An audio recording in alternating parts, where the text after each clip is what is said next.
जय हिंद। प्रभात पाठशाला अर्थात सुबह की ऑनलाइन पाठशाला में आप सभी का वेरी वेरी वेलकम। अब तक हमने क्लास 10th की हिस्ट्री का फर्स्ट चैप्टर यूरोप में राष्ट्रवाद को पढ़ा है। अब तक हमने देखा है कि यूनान तक का देख लिया है कि यूनान का एकीकरण कैसे हुआ। अर्थात हमने इटली, फ्रांस, जर्मनी और ईरान, इन चार देशों को का एकीकरण कैसे हुआ, वो स्वतंत्र कैसे हुआ, यहाँ तक हमने देख लिया। अब हम देखेंगे कि अन्य यूरोपीय देश जैसे हंगरी, बोहेमिया, पोलैंड, ये सभी स्वतंत्र कैसे हुए, एकीकरण इनका कैसे हुआ। हंगरी एक यूरोपीय राष्ट्र था और हमने देखा था कि सभी राष्ट्रों का एकीकरण एक साथ हो रहा था और ये इन सभी राष्ट्रों का जो क्रांति थी वो एक दूसरे के लिए प्रेरणा स्रोत बन रही थी। इस तरह हंगरी भी इटली की क्रांति, जर्मनी की क्रांति, यूनान में जो स्वतंत्रता संग्राम हुए, फ्रांस में हुआ, इन सब से हंगरी भी प्रभावित हुआ और इस तरह वहां भी अपने स्वतंत्रता हेतु कार्यक्रम, आंदोलन चल रहे थे, क्रांति हो रही थी। लेकिन 1848 ईस्वी से 1848 ईस्वी से ये व्यापक रूप में राष्ट्रीय आंदोलन होने लगा हंगरी में।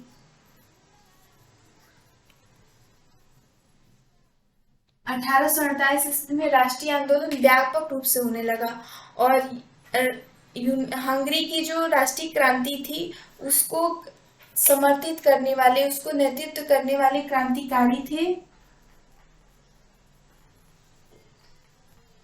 कोसुत।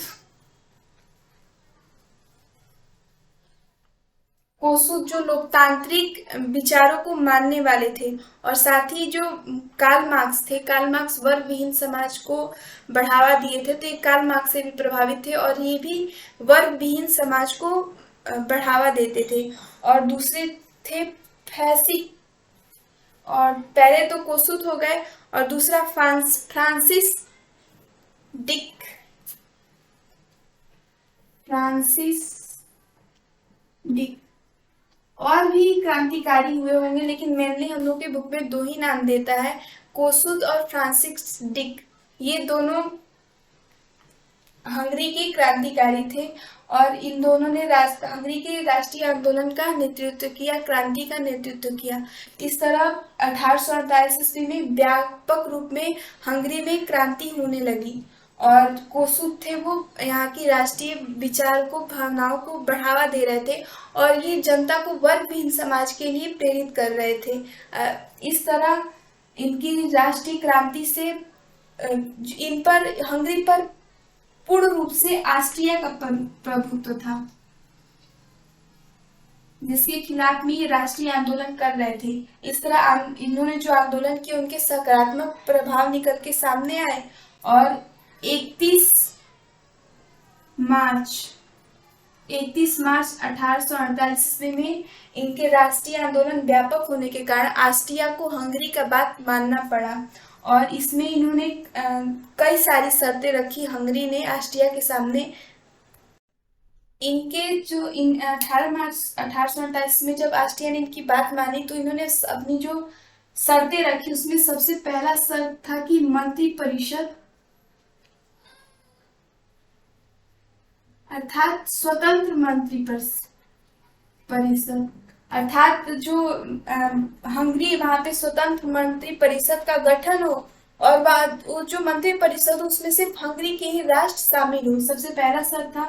दूसरा इन्होंने शर्त दिया कि प्रेस की स्वतंत्रता हो। इनके यहाँ जो प्रेस पर जो सेंसरशिप लगा दिए गए थे ऑस्ट्रिया द्वारा,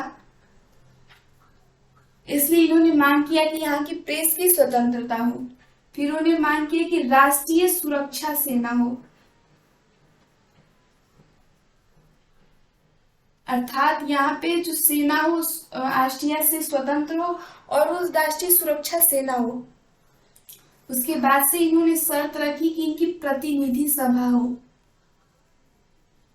प्रतिनिधि सभा जिन्हें डायट कहा जाता है।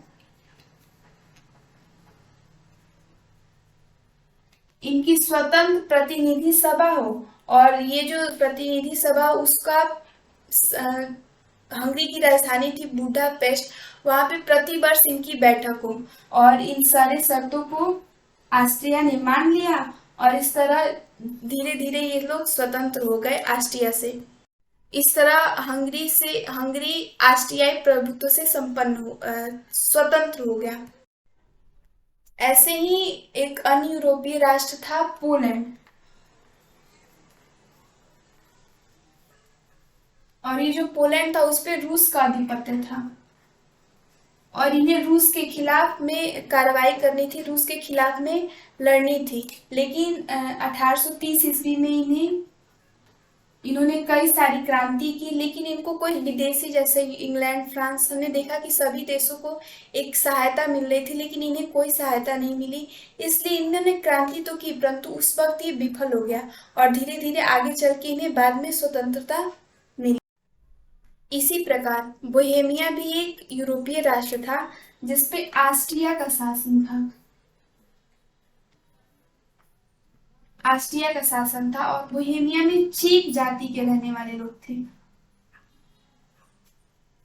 और इन्होंने अपने आप को स्वतंत्र कराने के लिए इन्होंने भी क्रांति की, लेकिन इनकी जो क्रांति थी वो हिंसक रूप से हो गई और इस तरह ऑस्ट्रिया के जो सेना थी उन्होंने इनकी क्रांति को दबा दी और इस तरह बोहेमिया भी अपना एकीकरण, अपने आप को स्वतंत्र उस वक्त नहीं कर पाया। आगे चल के प्रयास हुई और बाद में ये स्वतंत्र हो गया। इस तरह हमने लगभग सारे यूरोपीय देश जितना बुक में दिया है उतना में हमने देख लिया कि कैसे इन सारे राष्ट्रों ने अपना एकीकरण किया है। अब हम देखेंगे कि जो यूरोप में राष्ट्रवाद का मतलब उदय हुआ, जो क्रांति हुई, उसके परिणाम क्या निकल के आए। उसके परिणाम तो सबसे पहला हमने देख ही लिया है कि सारे यूरोपीय राष्ट्रों मेटरनिक व्यवस्था से प्रभावित थे, जैसे उनका शोषण हुआ था, तो वे अपने आप को स्वतंत्र कर लिए, एकीकरण हो गया, अर्थात यूरोपीय राष्ट्रों का एकीकरण हुआ, जो एक इसका परिणाम था। और इस सिर्फ ये यूरोप को ही नहीं बल्कि अन्य विश्व की अन्य महाद्वीपों में भी इसका प्रभाव पड़ा। उस वैसे हमने देखा था कि एशिया और अफ्रीका जो महादेश है उस पे कई सारे क्षेत्रों पे उपनिवेशवाद था। इस तरह जो उपनिवेश थे इन्हीं घटनाक्रम से प्रभावित होने के लिए उपनिवेशों में क्रांति होनी शुरू हो गई और जिसके फलस्वरूप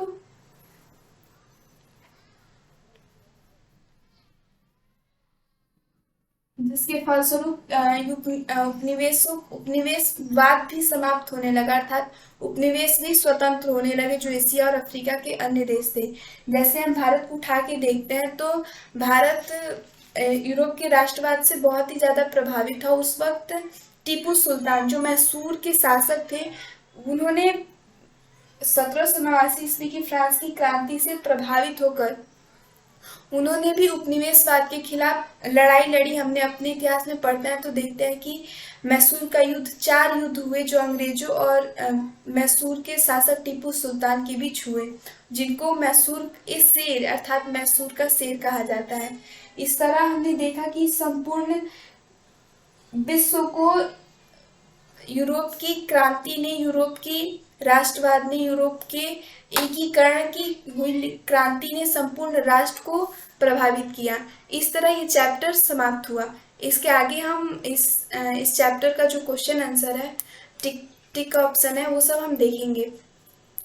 तब तक के लिए डेट्स ऑल, जय हिंद। इसके एमसीक्यूज आप खुद भी बनाइएगा, क्योंकि खुद बनाने से लर्न करने में आसानी होती है और हम खुद बनाएंगे तो हमारे पास ये कंसेप्ट आ जाता है कि क्या क्या हमें याद करना है और याद भी हो जाता है लगभग बनाते समय।